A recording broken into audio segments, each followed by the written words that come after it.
Hello and welcome to another review of Akiba Maid War. Now we're on episode 3, and I gotta say, this is fucking beautiful. Now here's the thing, guys. I know that, Saturday's here, and yes, we got a lot of great shows that's on the horizon.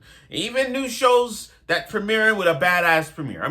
I get it. With the exception of Spy X Family, Blue Lock, Mob Psychos, The Bleach, To Your Eternity's coming. I get all of that. I get it.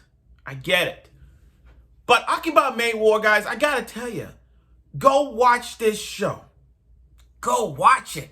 If you're a fan of Akiba, and if you're a fan of maids, and if you're a fan of shows that have to do with maids, like Dragon Maid, Wise, or Blood S, this show is right here, but bloodier than ever. Now, the first episode we had was all about gangsters. Gangster shit, turf wars. Which was, by the way, the first episode still shocking me, what the fuck did I watch? And then the next episode we had gambling. Then now this next episode we had was straight up boxing. And I don't mean just boxing. Matter of fact, let me scratch that. Not boxing, mixed martial arts. They went in. It's like sitting down watching the UFC. It was like, watching this episode was just like watching Roberta versus Revy. If you guys watch Black Lagoon, understand, this was epic. This fight was hella epic. Everything was planned out as I watched on the big screen here. It was just freaking epic. So, let me get right to the review of Akiba Maid War Episode 3, because there's a lot of things to get into this. Okay, so the Pig Cafe is in debt. We know that. So now I know who that guy is. He's the debt collector. He is the debt collector. And I like how Ronco is just keep pouring water on it. The manager, you gotta love her shenanigans. Literally, there's so much shit going on in her life. She had an eye patch. She wearing an eye patch. So, anyway, they're in debt. So they're like, okay, what can we do to make more money to keep us safe? Okay, let's go to this cafe. Now, here's the thing. Looks can be deceiving. Never judge a book by a cover. So again, you look at this fluffy, cute cafe, that's all fun dandy. But inside, straight up fighting, bro. Face fighting, kicking and punching, submission. They're betting. This is like when you go to Caesar's Palace, or you go there in your games and you bet, and you see how much you're putting in 50 to 1 or 100 to 1 odds. You'd be like, did I win? That's what it is. Oh my God. So they had to leave it to Ronco to lose a couple of matches because they knew, they're like, we're going to make Ronco fall in order to keep the money like that. But again, the manager shenanigans is funny. She met the head boss of this cafe, and just she needs an ashtray. She's like, here, use my hand. He's like, I'm like, this woman's a savage. The manager, again, her shenanigans is funny. Eye patches, putting her hand that's a freaking ashtray, and not only that, getting naked. I'm like, this manager is something else. Now, they all want Ronco to lose, take a fall. And then so her first match was go against the undefeated champion. Okay, round started, boom, punched, knocked her out. Oh, I forgot. Let me go back further because I left this out. You got this guy these collectors of figures. They have this collector of figures. Like, a figure is worth $10 million, like a 10 million yen. I'm like, wow. Yeah, I still have figures here.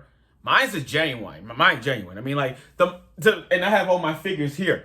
I'll tell you right now, the most expensive figure I ever bought was this Hinata Hyuga figure, and that was I think the most expensive was $450. Yeah, $450 for that. The one with the twin lion fist, the big one, from Gal GX, I forgot the brand, but that's the most expensive one I've got. Of all the figures, from Good Smile and Bam Presto and Gal GX, that was the best. That's the best one. I wish I could take it out, but I'm afraid I'm not gonna touch it. But he has his. I've never seen a guy who put their figures like that in a suitcase. A steel suitcase, by the way. Yeah, you can protect your valuables, yeah. I get it. Now, again, the whole cafe's in debt. So Ronco's been putting up matches after matches, leaning towards the match against Zoya. Now, here's the thing. I know everybody's going to put Zoya as best girl. I know what everybody's going to put in there. Let's just say, is Zoya best girl? No. Ronco, yo, I'm calling it right now. I am calling it right now. Based off the shows, based off all these anime shows in the fall, I'm sorry to say this, I got to put Ronco up there for best girl this fall. I got to do that, guys. I got to do that. Yeah, I know everybody's going to say, oh, what about the girl from Spy X Family you're going to see or anybody else? I get it. But you guys see what Ronco's been doing for the last 3 episodes? From killing people, throwing grenades in episode 2, and now this? Boxing? Oh my god. And so again, they're going to make her, so anyway, they're going to make Ronco lose, go 12 rounds with Zoya. She's the one of the new girls that we couldn't see her face. Because if you remember the opening, her face was all scratchy up. You can't even see it. So, let the round begin. So it was like a boom, boom during the match. In the beginning of the matches, she wasn't holding it. She was holding out. Ronco was holding out. Just dodging and attacking. And yeah, she got a few cuts around. But then when towards the middle of the round, we got Zoya's backstory about her love for dolls. She father gave up. Told her, no girly stuff. You're going to be you don't have the rights. You're not pretty. You don't have that maid personality that you are oh, you're a cafe maid. You don't have that smile. You don't have that style. You don't have what it takes to be a maid. You don't have what it takes. And that's why she's working with these underground cafes, That's why. But during that fight, the collisions was so good. The blows were brutal. Whoosh. It was looking at Street Fighter. When you play Street Fighter and they do those punches and kicks, you see the wind coming out of the characters and it's just whoosh, wind like that. So the kicks were good. The punches were good. The blocks were genuine. Yo!